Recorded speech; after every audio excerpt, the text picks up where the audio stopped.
Hi, welcome back to AJS101, Lesson 2, and now we're going to begin Part 2 of the lesson. And we're going to talk about the Uniform Crime Report Part 1 offenses. So let's begin with murder. Murder is the unlawful killing of a human being. And there are two degrees of murder. Murder in the first degree is the intentional killing of a human being, whereas murder in the second degree is the intentional killing of a human being in the heat of passion. Now let's take a look at the difference. In both Murder 1 and Murder 2, the actus reus, the prohibited act of killing a human being, are present. In addition, in both Murder 1 and Murder 2, the mens rea, the state of mind, intentional, is also present. However, Murder 2 is not as serious because there is a mitigating factor, and that is in the heat of passion. So in Murder 1, the person intentionally kills somebody else. He or she wants that person dead, and they kill that person in cold blood.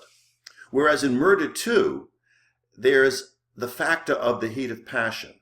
The person still intentionally kills that person, but they're very upset over something. For example, the person comes home early from work one night and discovers their spouse in bed with their best friend. They become enraged. They want to kill the best friend, and they intentionally kill the best friend. However, they are in the heat of passion. They're extremely upset because of what they saw. That's a mitigating factor that reduces the punishment, the level of liability. So for Murder 1, you can be executed in some states or given life imprisonment, whereas Murder 2 might be 25, 30 years in prison. Now, most murders are committed by those known to the victim. So usually, if you're going to be murdered, it's somebody who knows you. Stranger murders aren't as frequent. In addition, about 64% of murders are cleared today, versus over 90% in the 1950s. And by cleared, we usually mean somebody gets arrested.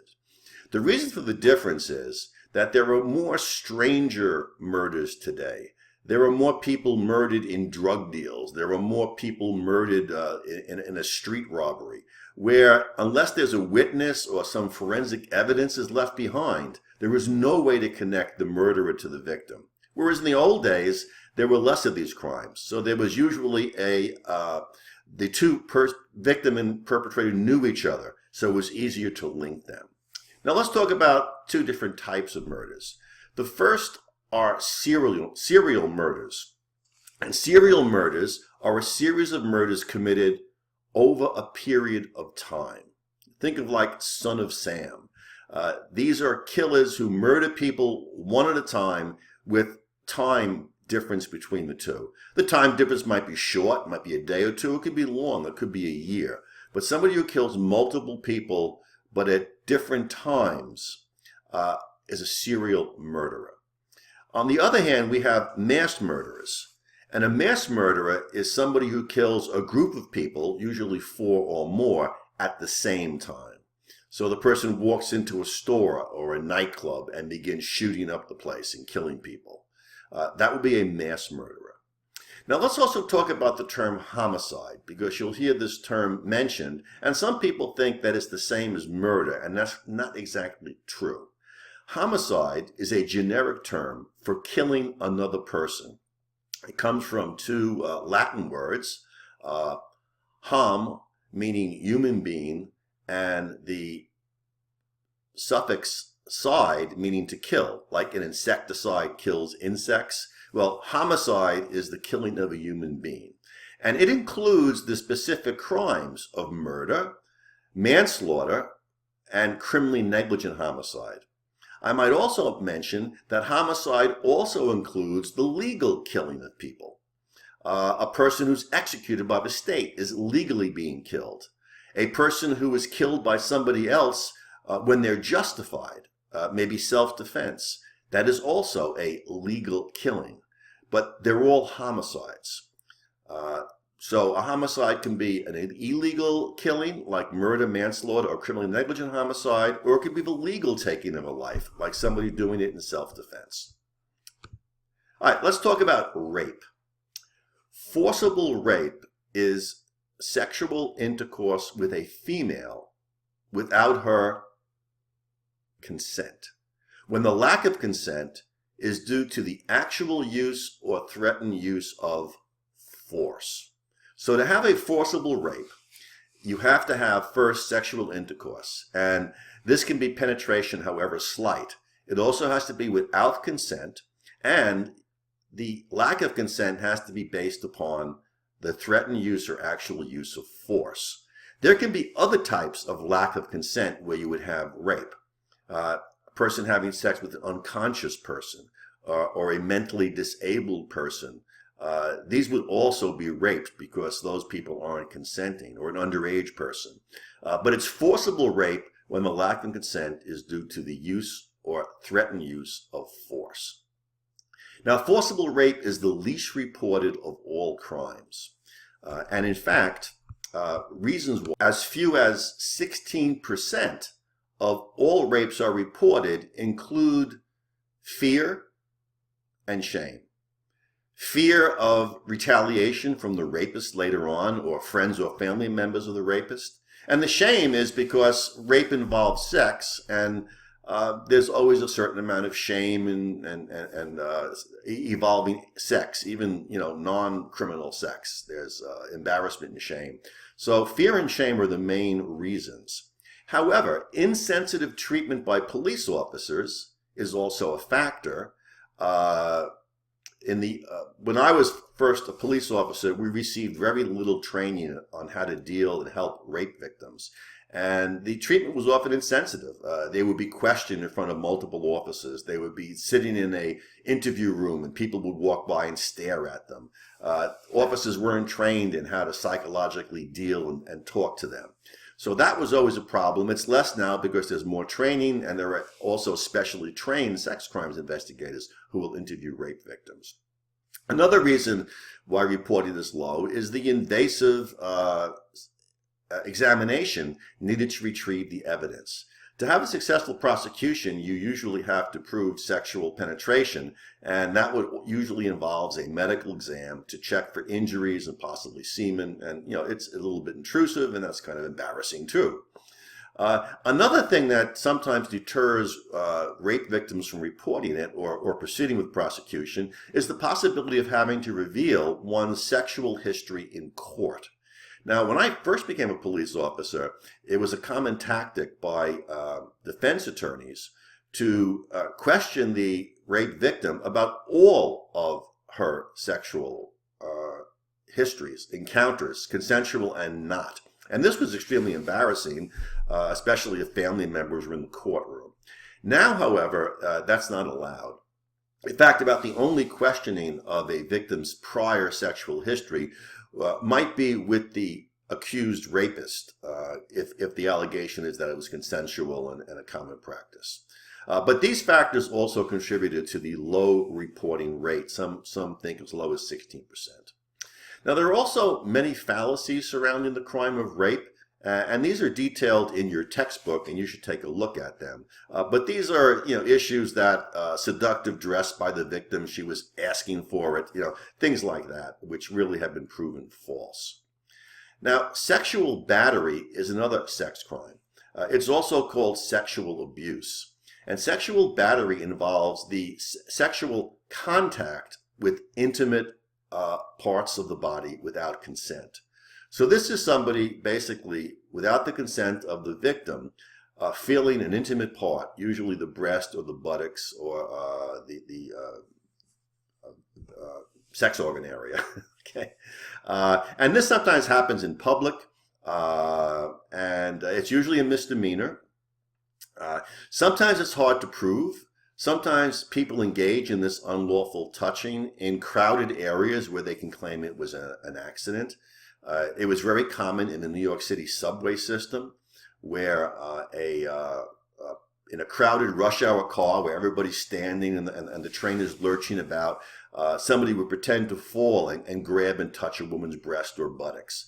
It's extremely difficult to prove that that wasn't an accident, but sometimes it is in fact abuse. In fact, in the Tokyo subway system, culturally, there is so much of that going on that they actually, during rush hour, have separate subway cars for females only to avoid exposing them to that type of abuse. Date rape is rape that occurs in the context of a dating relationship. Now, you can certainly be raped by somebody that you're dating. There's no doubt about that. The problem is it often comes down to a he said, she said situation, unless there's a third-party witness or a video or really signs of injury and force. It was forcible rape. So date rape is clearly rape, but it's very difficult to prove. So you really need to be careful who you go out with and who you wind up alone with until you really know somebody. Homosexual rape also occurs, but in most jurisdictions it is covered under separate sodomy statutes. Rape involves penis, vagina penetration wherever slight.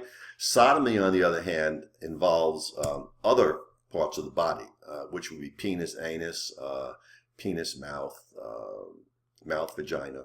So those would be covered under sodomy statutes. Many states have made their rape laws gender neutral so that a female could be convicted of raping a male.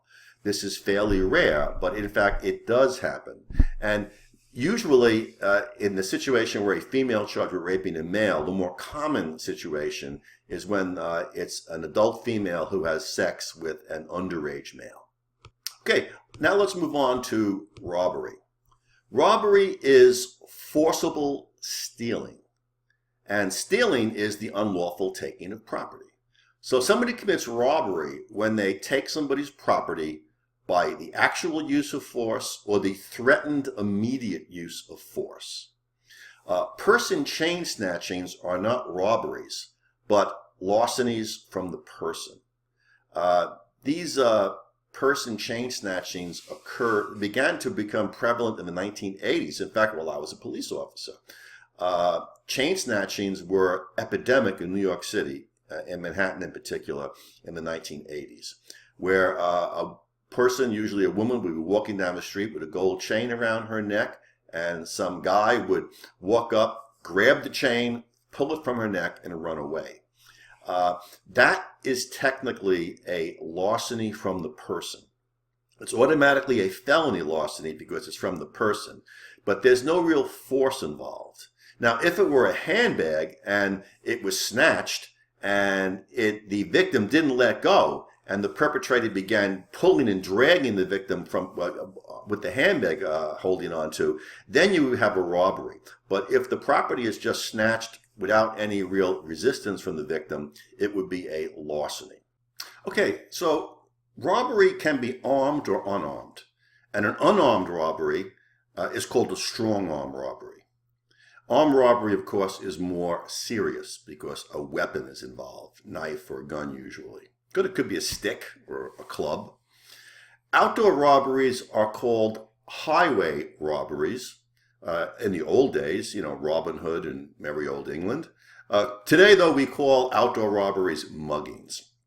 And robberies are more prevalent in what areas? What do you think? Do you think they're more prevalent in rural areas or urban areas? Well, obviously, urban areas. There's generally less victims in rural areas, and most people know each other in rural areas, so they can't get away with a robbery where their victim doesn't know them and may never see them again. All right, let's talk about assault. Assault is intentionally causing injury to another, although some states make recklessly causing serious injury to another with a weapon assault. So again, assault is intentionally causing injury to somebody else. Aggravated assault is intentionally causing injury to another with a weapon or intentionally causing serious injury to another. So basically, causing injury is the basic crime. Intentionally causing injury is the basic crime of assault. In some jurisdictions, if you recklessly cause injury with a weapon or a vehicle, you can be charged with assault. And it's more serious aggravated assault if you cause serious injury or if you use a weapon. Now let's talk about burglary. Burglary is unlawfully entering or remaining in a building with intent to commit a crime inside. Burglary is a property crime. So first of all, the traditional burglary we think about is entering a building. But we mention remaining unlawfully for a situation where an individual enters a building lawfully, hides and doesn't come out till after closing to steal stuff. So you sneak into a department store when it's open. You haven't unlawfully entered. You hide under a display. After it's closed, you come out, you steal stuff, and you leave. So that's why we also include entering or remaining unlawfully. And again, you have to have an intent to commit a crime. If somebody broke into a shed because they wanted to sleep, it was cold outside, they did unlawfully enter a building, but they didn't do it to commit a crime. So it would not be burglary. It would be the less serious crime of criminal trespass. Now, if the person also commits the crime they entered to commit, they're also guilty of that crime. So if I enter a store to steal property and I steal that property, I'm going to be guilty of burglary and possession of stolen property and larceny. And if I did damage to get in, also criminal mischief. Aggravating factors for burglary include the type of premise.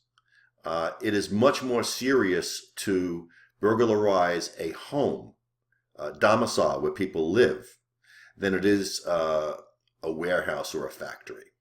Another aggravating factor is the time. It's more serious to burglarize at night than in the daytime, because obviously things are more scary at night. And it's also more serious a burglary if you are armed with a weapon.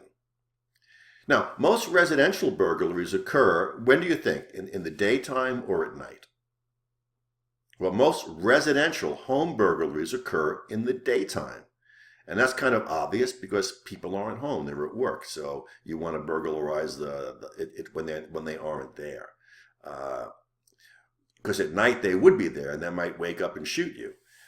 Commercial burglaries, on the other hand, occur at night when the establishments are closed and nobody is there. Burglaries also have a very low clearance rate. Only about 14% of burglaries are cleared by an arrest. That is increasing a bit, though, due to the availability of video equipment in homes and DNA evidence. Sometimes the person leaves a little bit of blood breaking a window, or they eat some food and leave some saliva on an apple in the kitchen. And if they're in the DNA database because they were previously in prison, they can be apprehended that way. Now let's talk about larceny. Larceny is the unlawful taking of the property of another, and it also includes failure to return found property and keeping property delivered by mistake. So if you're walking down the street and you suddenly see an envelope and somebody's name is on it and it's got like $100 in it, if you keep that, you've committed a larceny. You're supposed to turn that into the police. In most jurisdictions, they'll take your name, and if nobody claims the property within so many days or months, it'll be given to you. It's also illegal to take property delivered by mistake.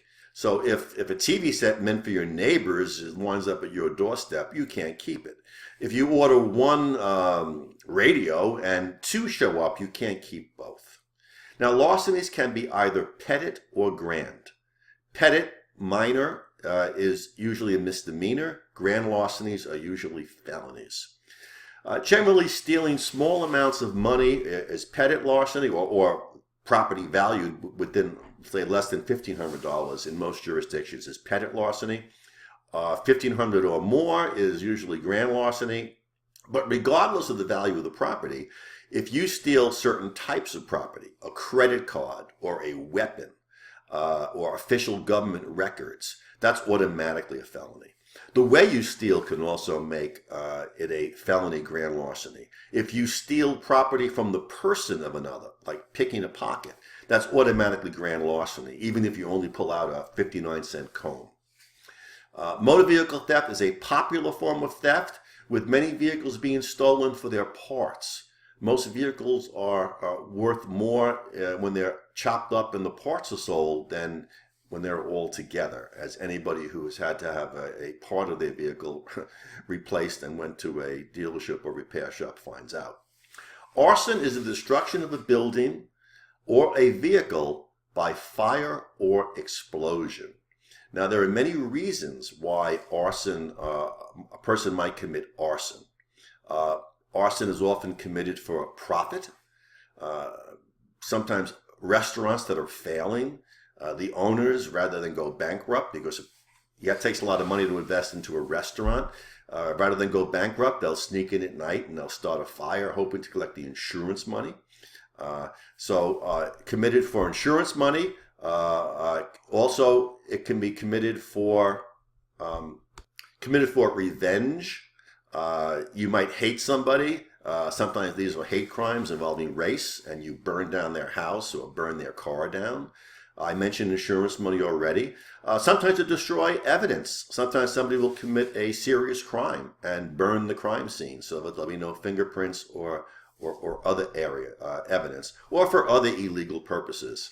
So arson is an extremely serious crime, much more serious if you torch a residence than a vehicle or an unoccupied building. And let's now move on to the Uniform Crime Report Part 2 offenses. Now, these are generally less serious offenses, and they include the victimless crimes and status offenses. Now, a victimless crime is a crime where there is technically no victim. And I'm talking about drug purchasing, where the buyer is a willing participant in the encounter. I'm talking about prostitution, where the John is a willing participant. These are considered victimless crimes, even though there are victims. People who buy drugs overdose or they mess up their lives. Prostitutes obviously have horrible lives, so they're not living any great life in that lifestyle. People who patronize them sometimes get venereal diseases. So even though they're called victimless crimes because the participants are voluntary, they really are victims. The Part 2 offenses also include the status offenses. And a status offense is when you do an illegal act that would be legal for most people, but because of your status, you can't do it. The most obvious is underage drinking or underage cigarette smoking. Also running away from home. If you're an adult, you can run away and never come back, but you can't if you're a child. And again, the same is true of drinking alcohol and smoking cigarettes. We call those status offenses. Now, while the Part 1 offense statistics in the UCR showed the number of crimes reported, for these Part 2 offenses, they only record the number of arrests made. Only arrests are recorded in Part 2 offenses because most never are known to the police. People don't report that they just bought drugs. Teenagers who drink alcohol don't report that they're drinking alcohol. So because the reporting is very low, we generally, and another reason why is that in the Part 2, in these minor offenses, very often if the arrest numbers are actually driven by the activities of the police. So if the police decide to do a crackdown on prostitutes, you'll have more arrests for prostitutes. So because of all these factors, these are not that accurately recorded, and they don't always, the statistics don't always represent the actual number of these crimes going on. So the only arrest recording is the more accurate way to count them, and even that has its fallacies. So that concludes Lesson 2, Part 2.